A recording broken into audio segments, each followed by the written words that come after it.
नमस्कार, मी पूजाज कंटेंट या यूट्यूब चॅनलमध्ये तुमचे अगदी मनापासून स्वागत आहे. आजच्या व्हिडिओमध्ये मी तुम्हाला श्रावण महिन्यामध्ये कोणत्या गोष्टी खरेदी करून आणाव्या आणि या श्रावण महिन्यामध्ये शिवलिंगावर कोणत्या सोमवारी कोणती शिवमूठ वाहावी याविषयीची माहिती सांगणार आहे. व्हिडिओ जर माहितीपूर्ण वाटला तर व्हिडिओला लाईक, शेअर आणि सबस्क्राईब करायला विसरू नका. हे बघा, 5 ऑगस्टला श्रावण महिना चालू होत आहे आणि या वर्षीचा म्हणजे 2024चा जो श्रावण महिना आहे त्यामध्ये 5 सोमवार आलेले आहे. श्रावण महिन्यात हा जो श्रावण महिना आहे ना तो देखील सोमवारी चालू झालेला आहे. श्रावण महिन्यात भगवान शिवाची पूजा केली जाते, उपवास केला जातो. खूप पवित्र महिना म्हणून आपण श्रावण महिन्याकडे बघतो आणि या व्हिडिओद्वारे मी तुम्हाला प्रथमतः शिवलिंगावर 5 सोमवारी कोणती शिवमूठ व्हावी याविषयीची माहिती सांगणार आहे.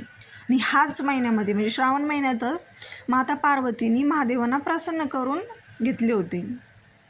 चला तर मग पहिल्या सोमवारी तुम्ही शिवलिंगावर शिवमूठ म्हणून तांदूळ व्हावे. दुसरा जो सोमवार येईल त्याला तुम्ही शिवलिंगावर शिवमूठ म्हणून तीळ व्हावे. तिसरा जो सोमवार येईल त्याला तुम्ही शिवलिंगावर शिवमूठ म्हणून मूग व्हावे. चौथा जो सोमवार येईल त्याला तुम्ही शिवलिंगावर शिवमूठ म्हणून जवस व्हावे.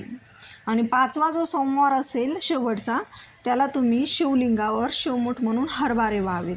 मनातील कोणतीही इच्छा, कठीणातली कठीण कोणती जरी इच्छा असेल तर तुम्ही ही शिवमूठ वाहिल्याने पूर्ण होतात असं मानलं जातं. आता आपण श्रावण महिन्यामध्ये कोणत्या गोष्टी खरेदी करून आणाव्या यामुळे तुमची आर्थिक भरभराट होईल याविषयीची माहिती घेऊया. प्रथमतः पहिली गोष्ट म्हणजे रुद्राक्ष. महादेवांना खूप प्रिय असलेली गोष्ट म्हणजे रुद्राक्ष आहे. ही गोष्ट जर तुम्ही घरी आणली तर तुम्ही कोणत्याही क्षेत्रात जरी असला ना तुम्हाला त्या क्षेत्रामध्ये खूप तुमची प्रगती होईल. तुमचे जे काही अडथळे असेल ते सगळे दूर होऊन तुमची भरभराट होण्यास सुरुवात होईल. त्यामुळे तुम्ही घरी श्रावण महिन्यामध्ये रुद्राक्ष नक्की आणा. आता दुसरी गोष्ट आहे ती पारद शिवलिंग. ही गोष्ट तुम्ही श्रावणामध्ये घरी आणली तर तुमची कोणतीही इच्छा जरी असेल तर ती पूर्ण होती असं मानलं जातं. तिसरी गोष्ट म्हणजे त्रिशूल. श्रावण महिन्यामध्ये तुम्ही तुमच्या ऐपतीप्रमाणे तांब्याचं म्हणा, सोन्याचं म्हणा, चांदीचं म्हणा एक छोटासा त्रिशूल आणायचा. यामुळे तुमच्याकडे कोणतंही संकट तुमचा पाठलाग करू शकत नाही असं मानलं जातं. आता दुसरी गोष्ट सगळ्यात डमरू. महादेवांची आवडती गोष्ट म्हणून डमरूकडे पाहिलं जातं. त्यामुळे तुम्ही श्रावण महिन्यामध्ये ही गोष्ट नक्की खरेदी करा. यामुळे महादेव तुमच्यावर प्रसन्न होईल आणि तुमच्यावर सदैव महादेवांची कृपा राहील. आता शमीचं झाड. श्रावण महिन्यात तुम्ही हे झाड नक्की खरेदी करून आणा.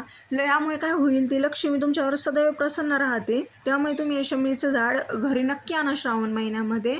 आणि व्हिडिओ जर आवडला तर कमेंटमध्ये सांगायला विसरू नका. धन्यवाद.